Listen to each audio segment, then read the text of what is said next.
Muli po, magandang hapon sa inyong mga naririto sa atin sa pambansang dambana, gayon din sa mga patuloy na nakikiisa sa atin via live streaming, especially those who are joining us abroad via our Facebook page.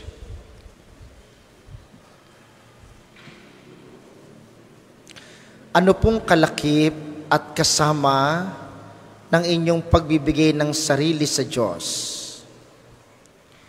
In our gospel of today, we heard Mary giving her yes to the Lord.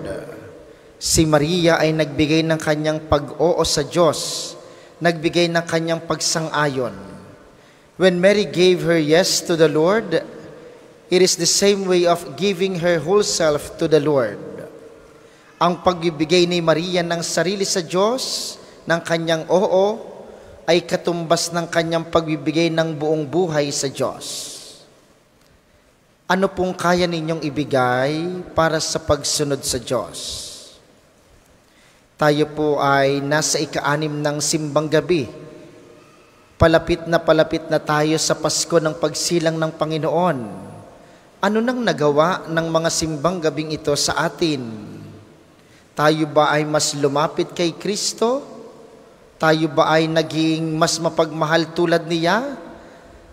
At tayo ba'y nakatulad kay Maria, that when she gave her yes, she gave her whole self, not only of those happy moments and experiences, but also those bitter and problematic experiences of her life. Nang nagbigay si Maria ng oo, package deal, hindi lamang kapag masaya, kundi din pati sa kalungkutan, nananatiling oo ang pagtugon ni Maria sa kalooban ng Diyos.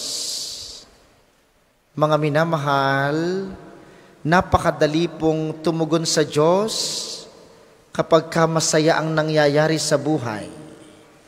Napakasarap pong magdasal, napakasarap manalangin kapag walang problema. Parang napakalapit natin sa Diyos kapag wala tayong iniisip. Paano po kapag may sakit? Paano po pagka maraming utang? Paano pagka marami kayong pinagkakaabalahan? Marami kayong alalahanin? Paano tayo nakakatugon sa Diyos? Tumulad tayo kay Maria nung nagbigay ng oo, hindi lamang sa masayang pagkakataon, kundi pati sa mga pagsubok ay naka-oo siya pagdating sa kalooban ng Diyos. 3 bagay sa pag-oo ni Maria. Ang pag-oo ni Maria ay pag-oong sumusunod, pag-oong nagtitiwala, at pag-oong nagmamahal. The yes of Mary when she gave it to the Lord, following the will of God, is a yes that is obedient, a yes that is trustful, and a yes that is loving. And we are being invited in our everyday life that we might like Mary. Kapag dumadating po ang pagkakataong hindi nyo alam ang gagawin, dapat patuloy pa rin nagtitiwala sa Diyos. Kapag dumadating ang pagkakataong nagkakaroon ng problema, dapat patuloy na sumusunod sa Diyos. At sa lahat ng pagkakataon, kahit na sa mga pagkakataong parang hindi natin siya maramdaman, dapat tayo ay nagmamahal sa Diyos. That is the yes of Mary. And we are being encouraged today on our 6th day of Simbang Gabi to give also our yes to God.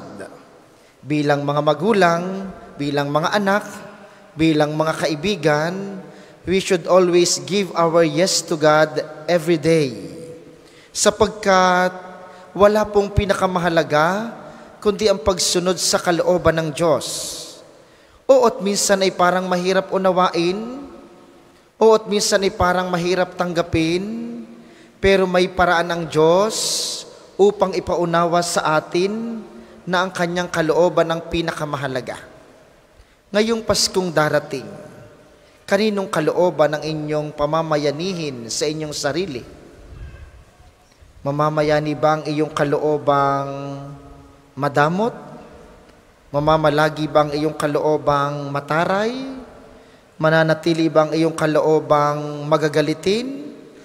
O pananatilihin mo ang kalooban ng Diyos, yung kaloobang nagmamahal sa lahat ng pagkakataon?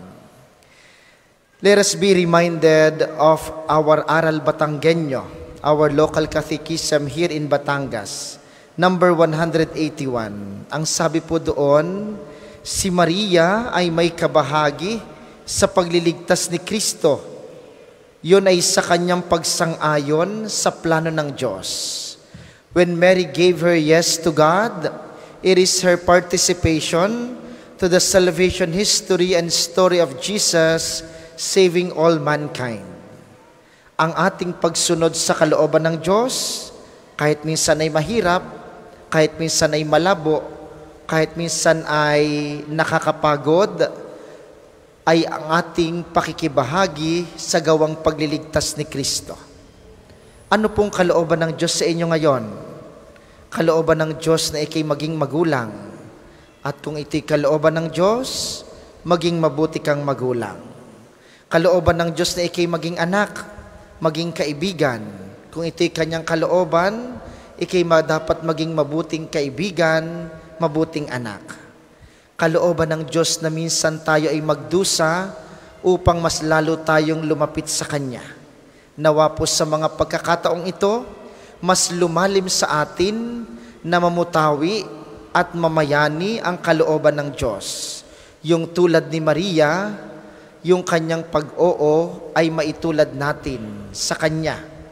Yung pag-oo na sumusunod, pag-oo na nagtitiwala, at pag-oo na nagmamahal. Let us ask Jesus when we receive Him later in the communion, ibulong niyo po sa Kanya, Panginoon, bigyan mo po ako ng isang sumusunod, nagtitiwala, at nagmamahal na puso, upang sa aking pang-araw-araw na buhay at sa aking paghahanda sa iyong pagdating ngayong Pasko, ako'y manatiling laging nakatuon sa aking pagsunod, pagtitiwala at pagmamahal sa iyong kalooban. Please all stand.